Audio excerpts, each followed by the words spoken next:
এই মুহূৰ্তত দিব বিচাৰিছে গুৰুত্বপূৰ্ণ খবৰ নগাঁও জিলা আয়ুক্ত দেৱাশিষ শৰ্মাৰ আকস্মিক পৰিদৰ্শন পুৱাই মাছ বজাৰ পাচলি বজাৰত জিলা আয়ুক্তৰ আকস্মিক পৰিদৰ্শন খাদ্য সুৰক্ষা বিষয়া ভ্ৰাম্যমান পৰীক্ষাগাৰ লগত লৈ পৰিদৰ্শন ডিসি দেৱাশিষ শৰ্মাৰ ফৰ্মেলিনযুক্ত মাছ কীটনাশক ঔষধযুক্ত পাচলি পৰীক্ষা কীটনাশক ঔষধযুক্ত ফুলকবি বিক্ৰী কৰা দেখি হতভম্ব জিলা আয়ুক্ত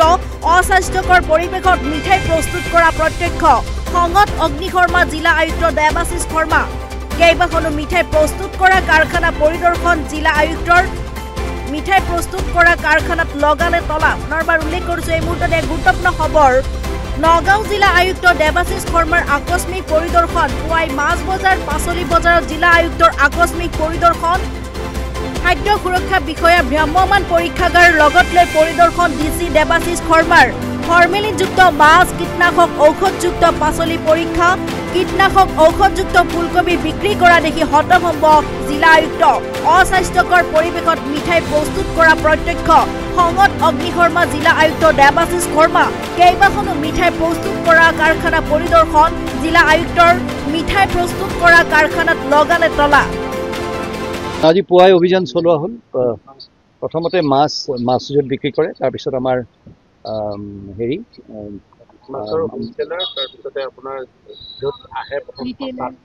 ট্ৰাকৰ পৰা যে মাছ আহে অন্ধ্ৰপ্ৰদেশৰ পৰা সেইখিনি তাৰপিছত বড়ো বজাৰ হোলচেল তাতো আমি চালোঁ আৰু আজি আমি চাই এইটো গম পালোঁ যে নগাঁৱৰ ফিছ মাৰ্কেটখন অসমৰ ভিতৰত দ্বিতীয় প্ৰথমখন গুৱাহাটী নগাঁওখন দ্বিতীয় বিশেষ মই পিছে জনা নাছিলোঁ ইমান ডাঙৰ বুলি ফুড ছেফটি মই চিনিয়ৰ ফুড ছেফটি অফিচাৰ ছাৰৰ লগত আমি এইটো প্লেনিং কৰি আছিলোঁ সেই মৰ্মে আজি আমি আহিলোঁ আহাৰ পিছত আমি টেষ্টিং কৰিলোঁ টেষ্টিং মানে এইটো এটা কিছুমান আমাৰ স্পট টেষ্টিংবিলাক আমাৰ হৈছে আৰু ভেজিটেবলছৰো আমি চেম্পল কালেক্ট কৰিছোঁ তাৰো আমি অলৰেডি পেষ্টিচাইডৰ ৰেচিডিউটোৰ ওপৰত আমি টেষ্টিং চলি আছে তাৰপিছতে শাক পাচলি এইটো অকণমান টাইম ল'ব আজিৰ ভিতৰতে ওলাই যাব ৰিপৰ্টবিলাক ছাৰে কোৱা মতে আপোনালোকে ফুড ছেফটি নাই আমি ফুড ছেফটি কৰিছিলোঁ আমি কৰি থাকোঁ খালি আজি ছাৰৰ যিটো সদিচ্ছা আছিলে নাই এইটো মই নিজে যাম সেইটো কাৰণে আমি খুব আজি উৎফুল্লিত ছাৰক ভাল পাইছোঁ ছাৰে নিজে আহিছে ফিচাৰী ডিপাৰ্টমেণ্টৰ আমাৰ লগত আছিলে ছাৰৰ সেই আগ্ৰহটো দেখি আমি এতিয়া বেছি আজি জিলা আয়ুক্তৰ পৰিদৰ্শনৰ সময়ত মিঠাইৰ কাৰখানা এখন বন্ধ কৰিলে ফুড ছেফটি আগতে দেখা পোৱা নাছিল বা ফুড ছেফটি আগতে আমি তেওঁলোকক আমাৰ জিনিয়ৰ অফিচাৰে কৈছিলে যে লাইচেঞ্চ ল'বলৈ কিন্তু তেওঁলোকে তেনেকৈ লোৱা নাই হয়তো তেওঁলোকে এতিয়া চুং হলাই ফুৰে আজি তাত কৰিলে লগে লগে বন্ধ কৰা হ'ল তাৰ পানিচমেণ্টটো আছে তেওঁ যিহেতু অফেন্স এটা তেওঁৰ হৈছে অফেন্সৰ পানিচমেণ্ট আছে কোৰ্টে ইয়াৰ উচিত ব্যৱস্থা সেই ক্ষেত্ৰত বিভাগীয় ব্যৱস্থা ল'ব আৰু সেই ক্ষেত্ৰতো ছাৰ এইটোতো ফুড এণ্ড চিভিল চাপ্লাই বিভাগীয়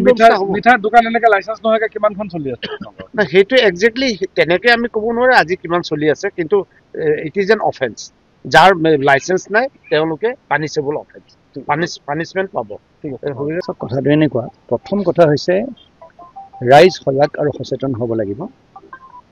আজি মই মোৰ ঘৰলৈ কি শাক চব্জি কিনি লৈ আহিছোঁ মই মাছ বজাৰ কৰিবলৈ গৈছোঁ মই কেনেকুৱা ধৰণৰ মাছ মই ঘৰলৈ লৈ আহিছোঁ মই গাখীৰ কেনেকুৱা ধৰণৰ মোৰ ল'ৰা ছোৱালীক খুৱাইছোঁ মই যদি কাইলৈ মিঠাই কিনিবলৈ গৈছোঁ সেই মিঠাই মই কেনেকুৱা ধৰণৰ মিঠাই কিনিছোঁ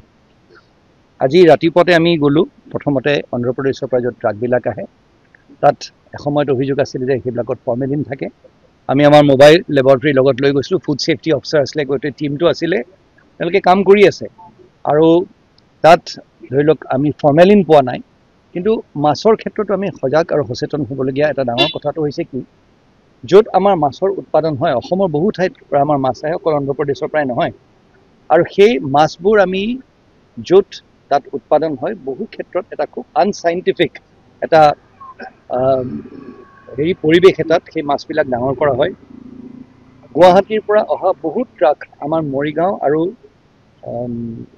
নগাঁও অঞ্চললৈ আহে য'ত মুৰ্গী কটাৰ পিছত যিখিনি লেতেৰা বস্তু থাকি যায় সেই গোটেইখিনি ট্ৰাকে ভৰাই আনি পেলাই আমাৰ মৰিগাঁও নগাঁও অঞ্চলত বিভিন্ন ফিচাৰীত সেই বস্তু ৰাতি সেই ট্ৰাকবোৰ আহে পুলিচে ধৰিবলৈ চেষ্টা কৰিছে তেওঁলোকে ৰুটবিলাক সলাই থাকে যাৰ ফলত কি হয় যোনবিলাক ভাল মাছ খেতিয়ক যোনবিলাকে কোনো বেয়া কাম নকৰাকৈ বা ৰাইজৰ স্বাস্থ্যৰ প্ৰতি সচেতন হৈ যোনবিলাকে মাছ বিক্ৰী কৰে তেওঁলোক পিছ পৰি যায় কাৰণ তেওঁলোকৰ মাছৰ দামটো হয়তো অকণমান বেছি হ'ব পাৰে তেওঁলোকৰ সোনকালে মাছ ডাঙৰ কৰিব লাগে মাছ উৎপাদন কৰিব লাগে আজি সেই মাছবিলাক সেৱন কৰাৰ পিছত আমাৰ দৈনন্দিন সেই বস্তুখিনি সেৱন কৰাৰ পিছত আমাৰ hyper tension non communicable disease যিমান আছে সেইবোৰ হ'বলৈ আৰম্ভ কৰিছে কৰ্কট ৰোগ পৰ্যন্ত সেই তাৰ বাবে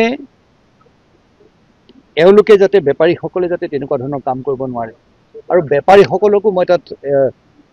হেৰি কৰিব নোৱাৰোঁ তেওঁলোকক দোষাৰোপ কৰিব নোৱাৰোঁ কি কাৰণে প্ৰডাকশ্যন কোনোবা বেলেগ এটুকুৰা জেগাত হৈছে আজি আপুনি দেখিছে বিয়াত ছাপ্লাই কৰা ডাঙৰ ডাঙৰ বিয়াত ছাপ্লাই কৰা মই মানুহজনৰ ভদ্ৰলোকৰ নাম নলওঁ কিন্তু তেওঁ লাইচেঞ্চ নোলোৱাকৈ সম্পূৰ্ণভাৱে ঘৰুৱা ৰন্ধন গেছেৰে তাত বনাই আছে ডাঙৰ কুকুৰ ৰাখিছে কাষতে এটা কদৰ্যময় পৰিৱেশ সেই তাত গোটেই যোনটো ডালডা ঘি যোনটো ক'লা ক'লা চামনি হৈ গৈছে সেই ডালডা ঘি তলত পেলাই ৰাখিছে তাৰ ওপৰত যিমানখিনি লেতেৰা বস্তু আছে য'ত এইপিনে ৰান্ধি আছে এইপিনে মিঠাই বনাই আছে আৰু সেইখিনিয়ে গৈ কাইলৈ আমি বিয়া এখনত খাম মানে আমি যেতিয়া বিয়া এখনলৈ যাওঁ এজন মানুহে নিজৰ ল'ৰা বা ছোৱালীক কিমান আশাৰে বিয়া পাতে আৰু সেই কণ্ট্ৰেক্ট লোৱা মানুহবিলাকে কেনেকুৱা ধৰণৰ চেলেড আমাক পৰিৱেশন কৰে ক'ৰ পৰা সেই বস্তুখিনি আহে আমি সজাগ আৰু সচেতন হোৱাটো প্ৰয়োজন আৰু প্ৰশাসন সেইটোৰ প্ৰতি এটা কটকটীয়া ব্যৱস্থা কৰাটো প্ৰয়োজন কমচে কম চেষ্টা কৰাটো প্ৰয়োজন আজি সেই চেষ্টা আগবঢ়োৱা হৈছে আজি টিমটো লগত লৈ পেলাই আমি তাৰপিছত চব্জি বজাৰলৈ গৈছোঁ চব্জি বজাৰত গৈ ফুলকবি আমি দেখিছোঁ ফুলকবি চব্জি বজাৰৰ ছেক্ৰেটাৰী ডাঙৰীয়াই নিজেই কৈছে যে যোনটো 3 মাহ লাগে সেইটো এমাহৰ ভিতৰত ডাঙৰ কৰি দিয়ে তেওঁ নিজে এটা ফুলকবি দাঙি পেলাই দেখুৱাইছে সেই ফুলকবিটো আমি আমাৰ ল'ৰা ছোৱালীক গৈ পেলাই খুৱাওঁ যোনখিনি পেষ্টিচাইডৰ ৰেচিডিউ এতিয়া আমি লৈ গৈছোঁ সেইখিনি গধূলি ৰিপৰ্ট ওলালে আপোনালোকে গম পাব প্ৰতিটো বস্তুত আপোনাৰ কীটনাশক যোনটো ৰাসায়নিক দ্ৰব্য আছে সেইটো লাগি আছে এতিয়া সেই বস্তুটো যেতিয়া তেনেধৰণে আমি গৈ পেলাই খাওঁ ঠিক আছে এটা কথা হ'ব পাৰে যে আমাৰ বেলেগ কোনো বিকল্প নাই ঘূৰি পকি তেনেকুৱা ধৰণৰ বজাৰ মানে হয় এতিয়া সেই পাচলিবোৰ আমি কেনেকৈ ধুব লাগে বা